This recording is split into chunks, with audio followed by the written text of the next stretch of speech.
We are back. It's the Joe Holka Show presented by Line Movement. Guys, it's wild card week. We're actually a day later recording this than we normally are on this segment. So we decided to kind of change things up a little bit, throw a little curveball for the playoffs. I love the playoffs. I love it for betting. I love it for DFS. I love it for all of that. But sometimes it's as simple as which team is going to win in all of these games, right? Sometimes that's all you need to know. So I think it'd be fun to do this with my good friend Sigmund Bloom. Obviously, he is the co-owner of Footballguys.com. Sig, before I guess we give away all the goods here, I guess, are you excited for some playoff football, man? I think this is like some of the best times of the year. Oh, it's incredible. The screws turn tighter, legacies are made, destinies are altered, and it's a different brand of football. We're going to see some players get their introduction to it, and we're going to see some players who now are getting familiar with it. I'm looking at you, Josh Allen, really see what kind of stamp you can put on it. And for fantasy football, if you are still playing, your classic fantasy playoff draft and league is typical fantasy football with that extra added dimension of who do you think is going to win? Who do you think is going to go deep in the playoffs? So I think it rewards being able to pick games more than we get. We need to add a head coach position or something to fantasy football. So at least you can get credit for picking winning teams. Yeah. But we can do that now. I know there's a lot of playoff contests where you pick one player from every team to put together a lineup. Again, being able to gauge who's got the best chance to go to the Super Bowl is really important here. So I think this is totally legit fantasy content. Yeah, we wanted to keep it like a little bit more broad, right? Because there's a lot of different things you can do in the playoffs. Obviously, a DFS is still going on, but like there's survivor leagues, there's all this different stuff. So we kind of wanted to keep it simple with this. What would be fun, obviously, Sig's going to be with us through the playoffs. So maybe we'll keep a running tally, Sig, of how many of these we get right in just the beginning of each of the rounds. Maybe we'll just we'll see who can win this one at the end. So let's dive right into it, and we'll start on Saturday with this first game. We have the Colts. They are the number 7 seed against the Bills, the number 2 seed. So this won't be at 1 p.m. Eastern time on Saturday. Looks like a decent amount of sharp money, at least coming in early in the week on Indy. Obviously, that's taking into consideration them being a touchdown favorite or a touchdown underdog from Indy's perspective. So what are your, I guess, initial thoughts on this game? And then I'll give you my thoughts on it. Well, the Bills and Allen got out of the way that terrible experience last year of understanding that a playoff game and then Houston had to feel it the following week. Playoff game is never over. And Houston and Buffalo obviously have a history with that before last year. So I don't think this team is going to take anything for granted. No team in the NFL is hotter. No team. And I know that there's probably not a lot of statistical evidence that how a team plays in December is important when you're prognosticating its Super Bowl chances. But come on, this team getting the first game of the 6 game, by the way, 6 playoff games in a weekend. Here we go. It's wild. Yeah, I know. So it's great. They don't even have to sit around and watch another game. If they could, they would try to play the Chiefs this week, I think, if they could have it that way. So it's just really hard on a straight-up basis to pick against the Bills. And it's really hard to pick against them even with the touchdown because of how well the offense is playing. John Brown has gotten reintegrated into the offense, so that could hopefully make up for Cole Beasley. And honestly, the way Isaiah McKenzie played last week, I think you keep that quick slot position activated. This team is surging right now, and the Colts kind of backed in. The Colts have a puncher's chance because of their playmakers on defense, but I would not pick against the Bills. I'm excited to see Josh Allen and how he reacts to just playoff football. Obviously, this Colts defense has been strong at times this year. I just think it comes down to at like a very, very simple level. Sometimes it's just quarterback versus quarterback. Who was the best quarterback in this game? I think that one is pretty clear. Also, like you say what you want about this Colts defense, I still don't know if they have anyone that can stop Stephon Diggs, right? So one of the things that I've been kind of, I guess, somewhat bitter about has been Smokey Brown and my Cardinals in some ways, because I wish he was on the Cardinals and we had a Smokey Brown, DeAndre Hopkins combo there. But I mean, this Stephon Diggs and Smokey Brown combo, I hope this is something they can continue for a few more years. I made a small, investment in Stephon Diggs recently. Bought one of his rookie cards, so we'll be talking about that a little bit in the off season. But I'm super bullish on this team. I think they can make a run. So I think even as a touchdown favorite, I'm still on the Buffalo side in this one. Any final thoughts on this game? just if you like the Colts, then you like Jonathan Taylor. Mm-hmm. I think that if you're feeling the Colts in this game, you're feeling a ground and pound 25 carry game for Jonathan Taylor, who is peaking right now, keeping Josh Allen on the sidelines, some key stops from the Colts defense again with DeForest Buckner and Darius Leonard. So, I wouldn't completely count them out, but that's the one team you didn't want to see this weekend if you were playing as the Bills. This next game on Saturday will be at 4:40 p.m. Eastern time. It's the number 6 seed Rams versus the number 3 seed Seahawks. The Seahawks are -4.5 point favorites. This is an interesting game, Sig, because we've talked about it at length. The Seahawks team has struggled with the Rams, at least historically. I think there's some situations here. We're obviously going to be watching Jalen Ramsey. He's been having a phenomenal, at least end of the season here, shutting down some of these number 1 wide receivers. We'll see if he can continue to do that with DK Metcalf, Aaron Donald. There's just so much to like here on the Rams side, at least defensively. But curious your thoughts on this game overall. Not the team the Seahawks wanted to face, right? Yep. The Rams have really had their number, honestly. The Rams play them very tough. And even though Jared Goff's going to be out, I don't think it's certain or confirmed, but he's not going to play. John Walford rose to the occasion in Week 17. He also adds some running ability, and what you saw was Sean McVay being willing to leverage that.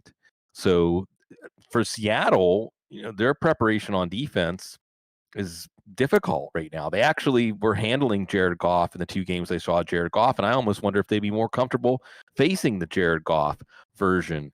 And then we have Russell Wilson coming in. The cooking hasn't been so good. We're sending some of it back for fantasy. We're sending it back to the kitchen. This isn't what I ordered. Yeah. Jalen Ramsey canceling out DK Metcalf.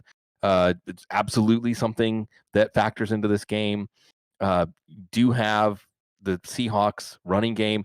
And when you say 4.5 points, Joe, these games are usually street fights. Yep. When the Seahawks win, usually they win on the final play of the game or the last drive of the game. So I think this is one of the 2 real toss-up games.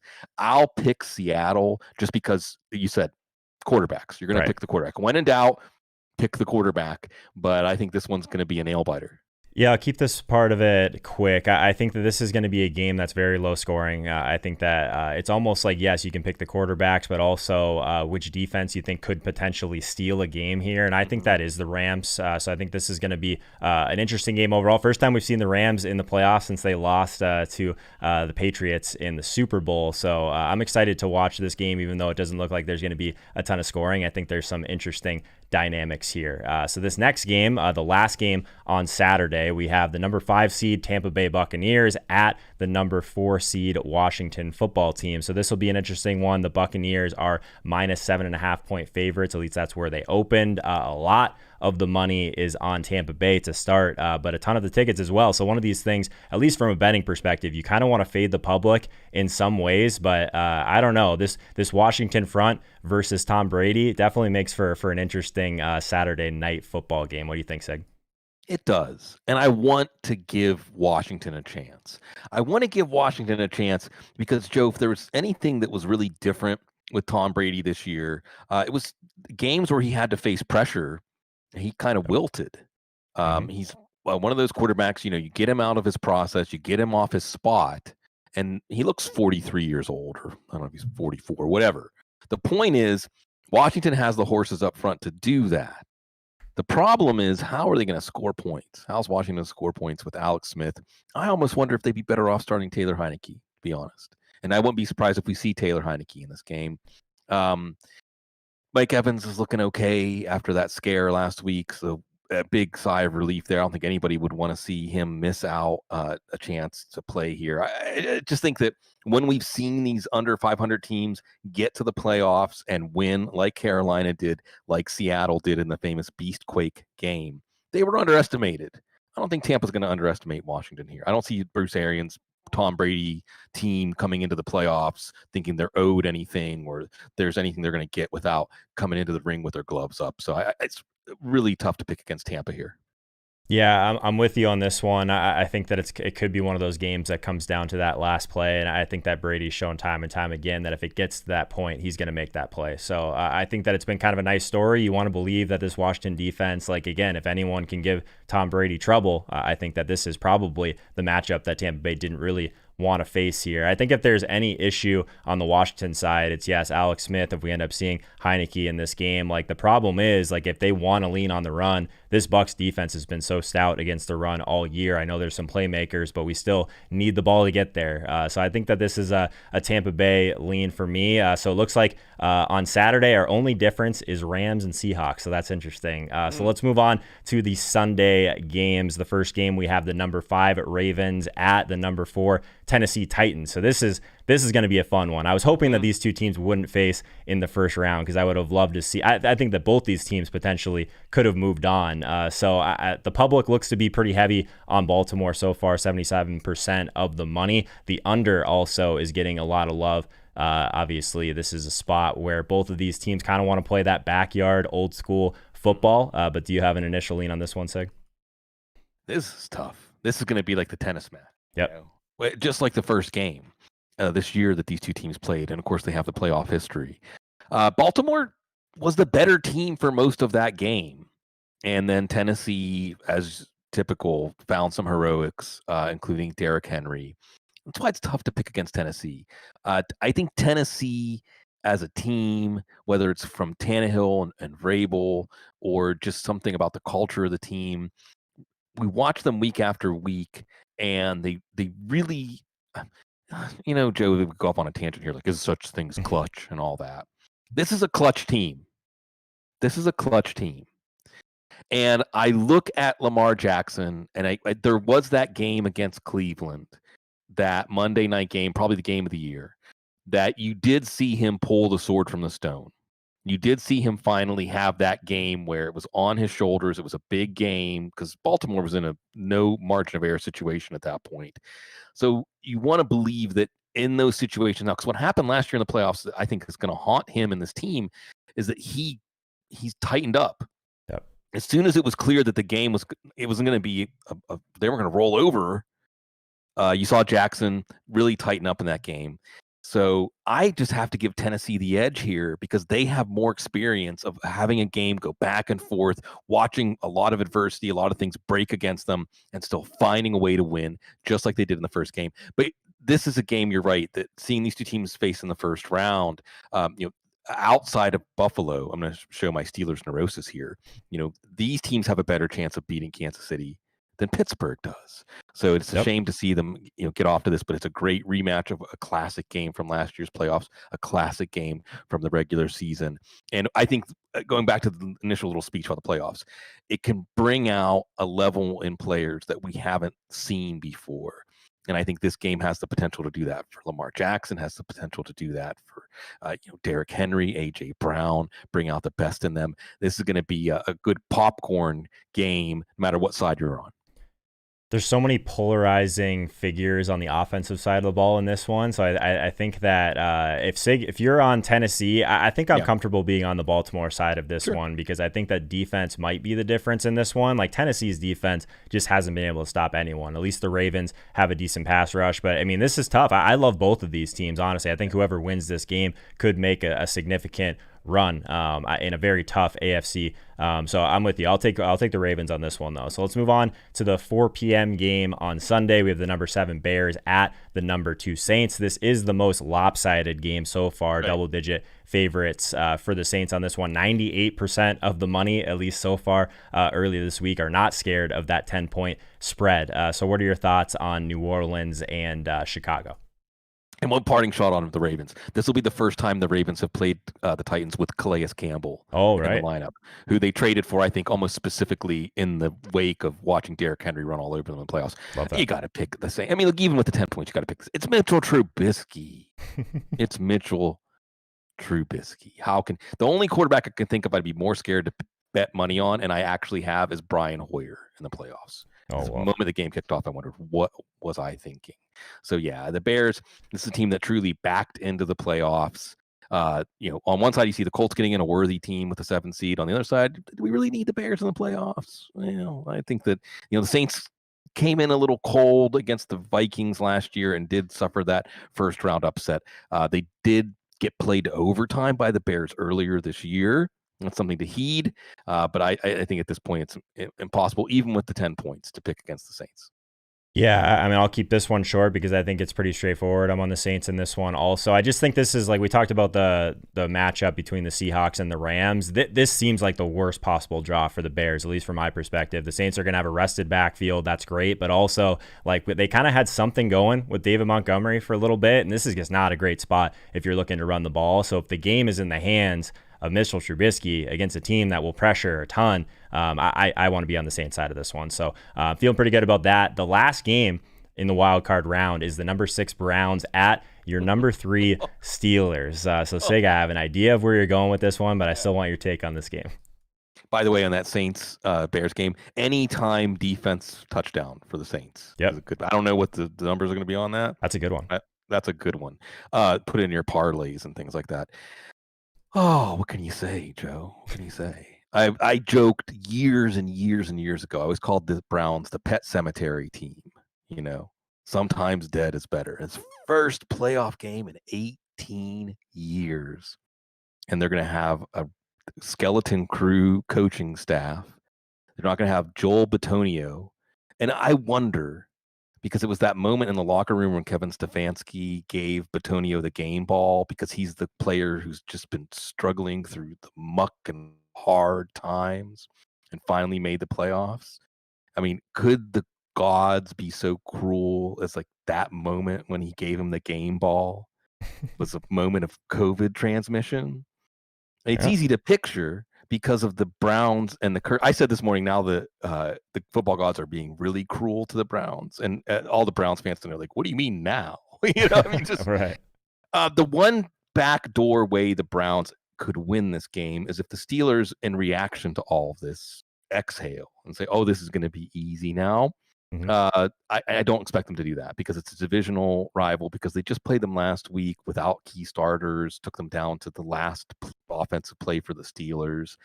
And it's just a shame, because I think, even Steelers fandom aside, we wanted to see a full strength Browns. And I think the main problem here, Joe, is that Kevin Stefanski's play calling was like an invisibility cloak for Baker Mayfield. Mm-hmm. Just the supreme confidence that you had this guy, like what Sean McVay has done for Jared Goff before the Patriots cut the cord. I trust that this play is going to work. I trust that this play is going to give me an edge, and it creates this air of confidence. So Alex Van Pelt, nothing to take away from him as a play caller, don't get me wrong, but it's just such a tall order, because the team is going to be in disarray. I mean, how and in football, going through those routines is important. I think we saw the Steelers when they had to play that Tuesday game against Baltimore was really when their seasons kind of started going to a tailspin. I feel for the Browns fans. I feel for the Browns franchise. The good news is that Kevin Stefanski has got the cruise ship turned around and pointed in the right direction. There's a lot of better things to come, but maybe, Joe, and we'll see how many times we talk about this before the end of the playoffs, that this could come down to which teams can avoid COVID outbreaks. That's definitely gonna affect at least one of these games throughout the playoffs for sure. You have to believe it will, right? Oh yeah. And the discipline to really be, because it's something that players are asked to do anyway, is put everything else second. Mm-hmm. Put everything else second. You exist to win a championship. That's your point of your life during this moment, and I think players are going to need to do that to ensure their team has a fair shot. So I feel for the Browns. I think the Steelers, I don't know if Vegas is going to take this off the board or something. Mm. So I almost feel like I'm doing the eulogy for the Brown season, which is maybe a sign they have a chance to win. Yeah. Baker Mayfield in his first playoff game. This is one that I mentioned it on the Bets Against the Spread show earlier today. Like the Steelers, like they play down to their opponent at times, unless it's the Browns, right? They've just absolutely dominated the Browns over the at least recent memory. So I'm with you on the Steelers. Just to recap our picks, I'm on Buffalo, the LA Rams, Tampa Bay, Baltimore, New Orleans, and Pittsburgh. Pittsburgh. Sig has Buffalo, Seattle, Tampa Bay, Tennessee, New Orleans, and Pittsburgh. So a couple differences there, but it looks like we're pretty in line on some of this stuff. This was fun, Sig. Oh yeah, it's really fantastic, and I think no matter what angle you have on football, it's a chance for us to all become fans again, first and foremost. And we'll see things we've never seen before, things we'll never forget. And this is just and in the first 6-game weekend too, so it's a good time to have football as always. Looking forward to it. Everyone should follow Sig on Twitter at Sigmund Bloom. Obviously, check out footballguys.com. I'm sure you have at this point of the year already, but this will be a fun one to do throughout the playoffs, Sig, and I'll talk to you next week, my friend. Looking forward to it. See ya.